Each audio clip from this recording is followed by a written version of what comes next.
दक्षिण कोणी किष्किंधाचे राजधानी सुग्रीव राजा चुडामणी तये स्थानी नांदत गुरुर्ब्रह्मा गुरुविष्णू गुरुदेव महेंद्र गुरु साक्षात परब्रह्म तस्मै श्री गुरुदेव आत्मा लोकवेद सुखिया समर समृद्ध देहत्यागी क्रमचे जीवंतु श्री चरण श्रीमुते दे नमस्कार नेता कथा प्रस्तुत असणार चौथ्या अध्यायातील असणारा प्रारंभ उर्वरित असणार सेवा यामध्ये हनुमंतराय असणारा गंधर्वाला असणारा परिचय देत असताना सांगतात जम्बूद्वीपाचे दक्षिण कोणी किष्किंधा आहे राजधानी तीन राजा सुग्रीवामुळे असणारा सुग्रीव राजा आहे आणि त्या सुग्रीव राजाच्या आणि श्रीरामाची मैत्री झाली आहे का पुढे याची सखेची नाण्याची स्वामी मानी श्रीरामाची तनमनाची भक्तीची वानराची अति प्रेम देखील राजा असणार गुलाबने सुग्रीव राजा अयोध्येचा भगवान प्रभू रामचंद्र राजा या दोघांचे अति सख्यत्व झालं मैत्री झाली पुढे काय केलं राम रावणाचे रणयुद्ध झाले अति दारुण रावणे भक्ती शक्ती ब्रह्मशक्ती पूर्ण बंधू लक्ष्मण पाडिला अयोध्येचा राम लंकेचा रावण या दोघांमध्ये युद्ध घनघोर झालेला आहे लंकेच्या ठिकाणी राजा रावणाला असणारं मायाई असणारं बाण लक्ष्मणावर ब्रह्मशक्तीचा टाकलेला आहे आणि लक्ष्मण रामाचा भाऊ मूर्छेना अवस्थेमध्ये पडलेला आहे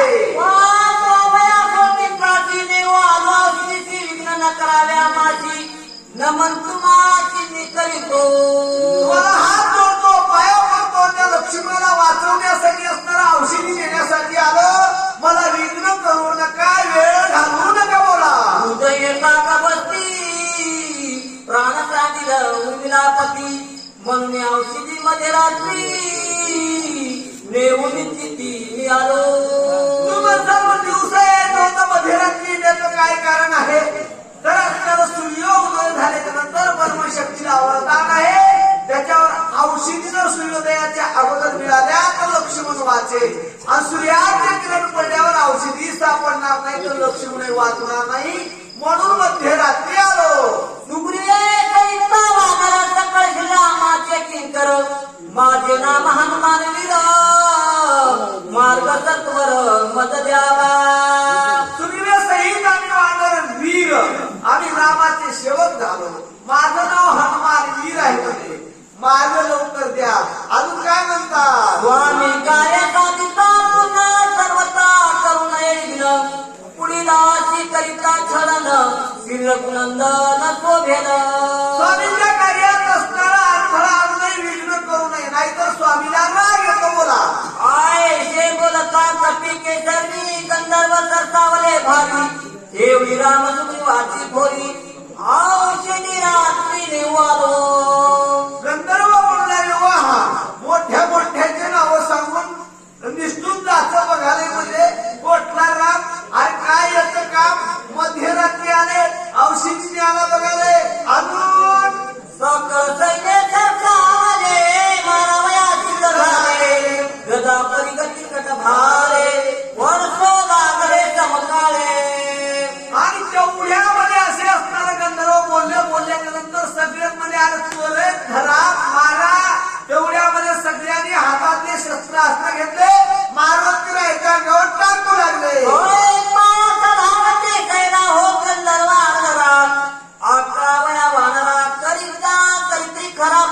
आता एक फुल बेकाच्या असणारे काठीवर काठी एकूण एकाच्या टाकणारे संगरामाची तुकारामाची धोंडीरामाच्या धोंडीरामाची असे एकूण एकावर असणाऱ्या मारुतीला मारण्यासाठी खरा पुरुषार्थ दाखवू लागले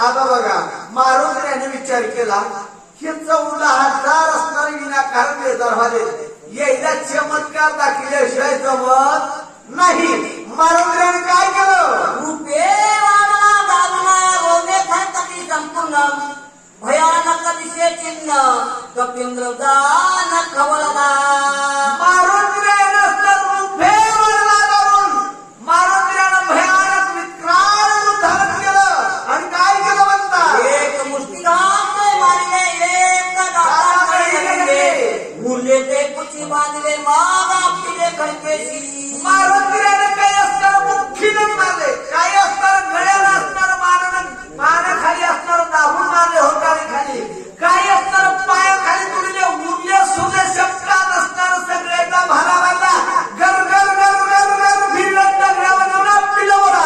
एक येणे सत्वरा मारले 14 शस्त्र केला राम नामे भूमकार विजय कपिंद्र सवे झाला. मारुतीने 14,000 गंधर्वांचा काटा काढला. मारुतीला विजय झाले. जय जय जय श्रीराम मारली. ज्याचे मुखी राम स्मरणा विघ्न त्याचे वंगी चरण कळी काळे समापना नित्य नमना त्याशी करी. बघा, जिथे असणार त्याच्या मुखात देवाचं नामस्मरण आहे त्याला विघ्न काय बघा करणार आहे. बोला, आयसा नाम धारक विरई झाला कपिंद्र नामे गणपती सत्वर औषधी भार पातसे. लगेच असणार आईसा म्हणजे कसा अखंड देवाचं नाव ज्याच्या मुखामध्ये आहे तो म्हणजे मारुती आहे आणि त्याला विघ्न बाधा कसे होते. लगेच देवाच्या नामाची गर्जना केली, औषधी पाहू लागले. पर्वताचे शिखरा शिखर पाहता औषधी भार सहसा नव्हती गोचर तेने कपिंद्र खवळला. मारुतीला असताना औषधी पाहत होते पण औषधी सापडत नव्हत्या, दिसत नव्हत्या. मारुतीला थोडे रागात आले. काळे मांडले पर्वते दिसले औषधीने नेने माझ्या परमाते कामाचे त्याचे पाहू मारुतीला म्हणले या पर्वताला माझी ओळख नसावी, कारण तर याला माझ्या सामर्थ्याचे स्तर काय याला माहिती नाही. माझा पराक्रम दाखवतो म्हणून मारुतीला रागात आले. पर्वताने काय केलं? मामुनी खवला मानसी तवा औषधी देखिल्या पतिमेशी धावून गेला त्या पाशी तो पूर्वेशी देखिल्या. मारुतीला एकदम सर्रास रागात आलेला पाहिलं त्यावेळेस पर्वतानं जराशा पूर्वेला औषधी चमकन दिसल्या. मारुतीला धरण्यासाठी औषधी घेण्यासाठी पूर्व दिशेला गेले. उत्तर दक्षिण समजता अवघा पर्वत लग्न वाराणसी झाला ते काय करावे. मारुतीला पूर्वेला औषधी धरायला गेलं की पश्चिमेला दिसून आल्या, पश्चिमेला गेलं दक्षिणेला उत्तरेला वायव्याला आग्नेयेला निरंतरा सगळ्या दिशेला दिसून आल्या. त्या दिशेला गेलं त्या दिशेला दिसत नव्हत्या. औषधी म्हणली धमकाय तव धारगो राखायचा काय तो जाणून आणखी पाय तव तेथे घोर कैसेची. मारुतीला आहे ना औषधी म्हणून धरायला गेलं की एक वेळाचा बाबीचा बोरीचा पाला हातात येऊ लागला. म्हणजे बिनाकामी पाला हातात येऊ लागला. मारुतीला औषधी सोडून देऊ लागले. धरायला गेलं तिथं औषधी दिसू लागल्या. औषधी झाल्या की दुसरंच काहीतरी निघू लागलं. साधानाचे दक्षिण नव्याची औषधीचे दर्शन चिंता तुला दिवना काया पण बोलत. मारुतीला असणार चिंता तू झाले उद्विग्न झाले. का उद्विग्न झाले? औषधी आणण्यासाठी गेले होते, औषधी दिसत नव्हत्या. ज्या पर्वतावर सांगितलं त्याच पर्वताकडे औषधी हाताला येत नव्हत्या. म्हणून मारुतीला चिंता लागली आणि उद्विग्न झालेले आहे. आधी जितका पूजात केला तितका उभा वाया गेला कबीराचेच भेटला तोही मारला वायाची. आज असताना जितका पुरुषार्थ केला तितका वाया गेला. मारुतीला म्हणल्या कपटी राक्षस भेटला तोही मारला वायाची. राक्षस मारला वाया गेले का? काय गेलं वाया? औषधी सापडत नाही. ज्या औषधी देण्यासाठी आलो त्या औषधीच हाताला लागत नाही म्हणून आता तेवढा पुरुषार्थ केला वाया गेला असे मारुतीला बोलू लागले. दुष्कर करणे केली ती औषधी वाया गेली औषधीने बुडी दिली शक्ती झाली तेही वरता. जेवढं काही कार्य केलं जेवढं दुर्धर कार्य केलं तेवढं वाया गेलं. काय केलं? ज्या औषधी देण्यासाठी आलो त्या औषधीनच चकवा दिला. औषधी सापडत नाही म्हणून मारुतीला बोलू लागले. सुग्रीवा काय मुख दाखवू श्रीरामचरण कैसे पाहू अंगदा काय उत्तर देऊ श्रीपुरा शोभेल. मारुतीला म्हणतात आम्हाला काय उत्तर देऊ? सुग्रीवाला काय सांगू? अंगदा पुढे कसा जाऊ? सगळ्या पुढे म्हणावा सांगितलं होता मी औषधी आणलं म्हणून. आता त्याला काय तोंड दाखवू? बोला. मी जे अभिमान केला पाही औषधी आणि नाव घ्याई श्रीराम न जाय हे काही अहंता सर्व ही घातक. आता मी अभिमान केला, भारतराय म्हणतात मी अभिमान केला म्हणून मला औषधीनं मुठी दिली. आता मी काय म्हणून टाकू, काय म्हणून उत्तर देऊ. अहंता क्रमशिनी नवते अहंता स्वप्न घरे स्वर्गीचे अहंता चाल न पावे वेदांचे. अहंता असताना यथांत सुद्धा असताना अहंता कोणाला घातक आहे? अहंता प्रत्येक जीवाला घातक आहे. हे धांतवाद्याला या अहंता घातक आहे. आता जेवढी कोणाची अहंता आहे ना, अहंता ही सामान्याला येत नाही. ही अज्ञानाच्या पाठी लागत नाही, सज्ञानाच्या कंठी झोपती बोला. अहंता न साधे स्वामी कार्यार्थ अहंतेने साधन हात होय अहंता येत न लाये निंदे होय अहंता. अहंता ही निंदे आहे. अहंतेनं स्वामीचं कार्य पूर्ण होत नाही, स्वतःचं कार्य पूर्ण होत नाही, अभिमानानं आपलंही चांगलं होत नाही, दुसऱ्याचंही चांगलं होत नाही. म्हणून अहंता ही मनात घातक आहे असं सांगू लागले. अहंता नवे चित्त तुझी अहंता नवे साधन सिद्धी अहंता नवे सत्व तुझी अहंता त्रिशुद्धी घातक. अहंता त्रिशुद्धी घातक आहे. अहंतेनं चित्त सुद्धा होत नाही, अहंतेनं विचार सुद्धा होत नाही, अभिमानाने काही नसताना हेही चांगला राहत नाही बोला. ऐशिकेने सुख न देखे अथवा नव्हे पार्थिक अंता भोतिके नरकांचा घातक जगाधारी. आता इथे महाराज सांगतात अहंतेनं हे लोकात सुख नाही परलोकात का. इथं धन नाही तर तिथं काय आहे. तरी अहंतेमुळे असणारं स्वर्ग मिळत नाही, अहंतेनं नरकात जावं लागतं.